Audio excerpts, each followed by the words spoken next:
અંકલેશ્વર નવી નગરી ખાતે કુખ્યાત બુટલેગર ઇમરાન મરઘીના ઘરમાંથી ઇંગ્લિશ દારૂનો 86,000 ઉપરાંતનો મુદ્દામાલ ઝડપી પાડાયો હતો. દારૂનો જથ્થો 2 મહિલા બુટલેગર સહિત 3ને આપવાનો હતો. એલસીબી પોલીસે દારૂ સાથે 92,000 ઉપરાંતનો જથ્થો જપ્ત કર્યો હતો.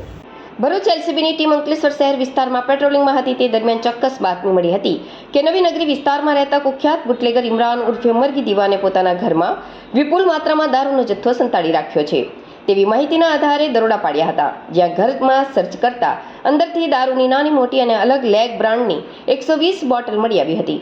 પોલીસે કુલ 86,400 રૂપિયાનો દારૂ તેમજ મોબાઈલ મળી કુલ 92,200 રૂપિયાનો મુદ્દામાલ જપ્ત કર્યો હતો.